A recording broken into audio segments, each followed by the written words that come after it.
Let us analyze a simple vapor compression cycle. A saturated vapor is available at state 1 and compressor sucks the saturated vapor which is available at low temperature and low pressure, and it compresses to high temperature and high pressure.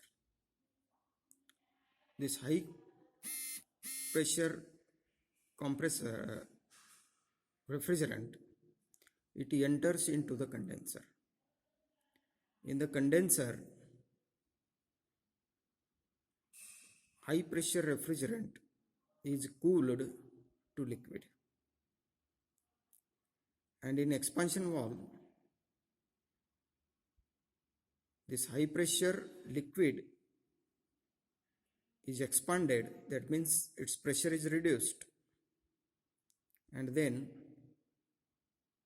this low pressure refrigerant, it enters into the evaporator. In the evaporator, low temperature refrigerator, it takes out the heat from the space which is to be refrigerated, and again the high pressure low pressure refrigerant, it enters into the compressor. This is the cycle which is called as a simple vapor compression cycle. Now let us plot the same cycle on the pH chart for the analysis purpose. Let us consider this is a pH chart. On y-axis, pressure term is plotted, and on x-axis, enthalpy term is plotted. This is a saturation curve. The saturation curve, it has got a critical point at this point, and this critical point, on this side of the critical point, that is the left side, this is a saturated liquid line, and this is a saturated vapor line. A vapor refrigerant coming out from the evaporator, it enters at dry saturated vapor condition to the compressor. So the dry saturated vapor condition, that is at state 1, is plotted on the pH chart at state 1 here. As this is a vapor line, then on this line, this is state 1 is plotted. From state 1 to 2, this compressor compresses the vapor to high pressure. So as the compression process, it includes the work addition process. So that's why the enthalpy of the refrigerant, it increases. The enthalpy of the refrigerant increases from state 1 to state 2. So state 2 is at higher enthalpy and state 1 is at lower enthalpy. So automatically, due to the addition of the work, the vapor which is a dry saturated before compression, it gets converted into superheated vapor. And this superheated vapor, then it enters into the condenser. In the condenser, this superheated vapor, it gets cooled to the liquid. That means in this, the heat is rejected. So when heat is rejected, then the enthalpy of the refrigerant, it reduces.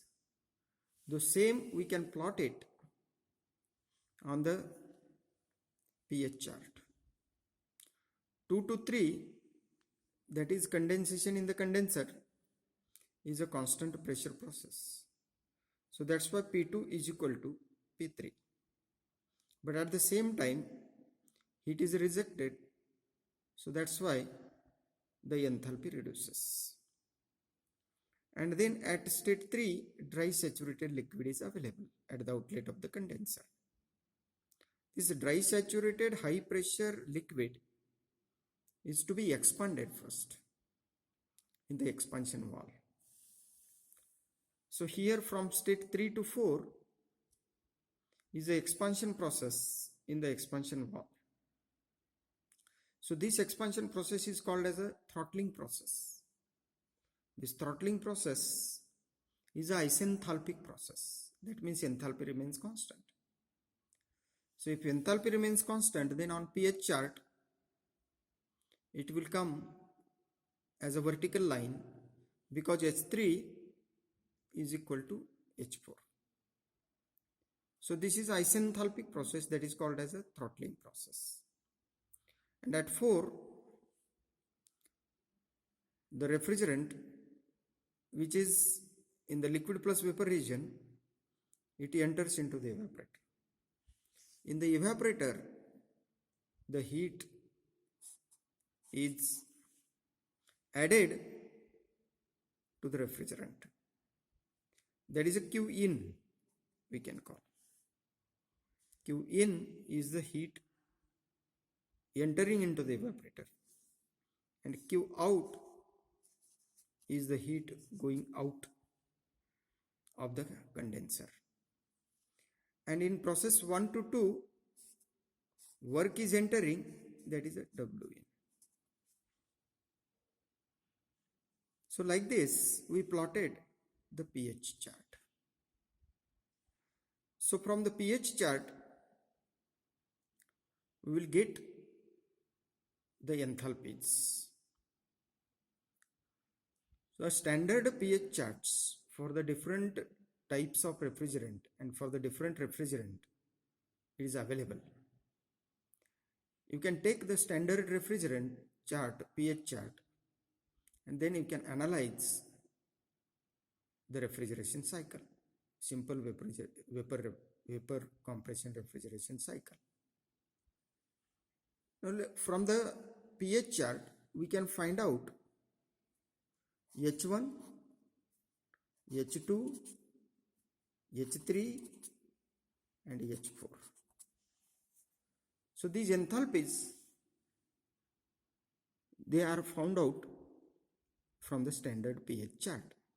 Once the enthalpies are known, then our work of analysis, it becomes very easy. So the W in, that is the work in, this is equal to H2 minus H1. H2 minus H1. This is the work in, because due to the addition of the work, the enthalpy increases. So that's why W in is equal to H2 minus H1. Similarly, we can write Q out, that is a heat rejected in condenser, that is equal to H2 minus H3. And H3 is equal to H4, because 3 to 4 process is isenthalpic process. So that's why H3 is equal to H4. And then finally in the evaporator, Q in, that is going in to the evaporator, that is equal to H1 minus H4, because the enthalpy of the state 1 is more than the enthalpy of the state 4. So that's why H1 minus H4, it will come positive, and that is the Q in the condenser, that is a H1 minus H4. Now once I got all the works and heats, then my work is easy to work out the coefficient of performance of this refrigeration cycle. So Win is the work going in and Qin is the heat going in. So in this, out of this Qin is the net cooling effect. Net cooling effect. So COP of the refrigerant, COP of refrigeration, COP of the refrigeration system or the refrigerant is equal to net cooling effect, that is a Qin, divided by Win. So this is equal to Qin, already we worked out, that is a H1 minus H4, that is a cooling effect. So H1 minus H4 divided by Win, that is a H2 minus H1. So this is the refrigeration effect, coefficient of performance of the refrigerator. If the same cycle is operated as a heat pump, then COP of the heat pump is equal to net effect in case of a heat pump is nothing but H2 minus H3 is the net effect in case of a heat pump. So that's why the COP of heat pump, it will become Q out divided by net work done, that is a work in, that is a H2 minus H1. So that is equal to Q out is H2 minus H3 divided by H2 minus H1. So this is the coefficient of performance of heat pump. So in short, if you are knowing the enthalpies of state 1, 2, 3 and 4, then you can easily analyze the cycle. And these enthalpies, they can be taken from the standard pH chart. If say in this cycle R12 is used as a refrigerant, then you have to take a standard chart of R12, that is a pH chart, and from the standard pH chart of R12, from the operating pressures or from the operating temperatures, you will get the values of enthalpies from 1, 2, 3 and 4. And from enthalpies, you can work out the heat rejected in the condenser, heat added in the evaporator, and work added to the compressor. And from all these data, we can work out the coefficient of performance. Thank you.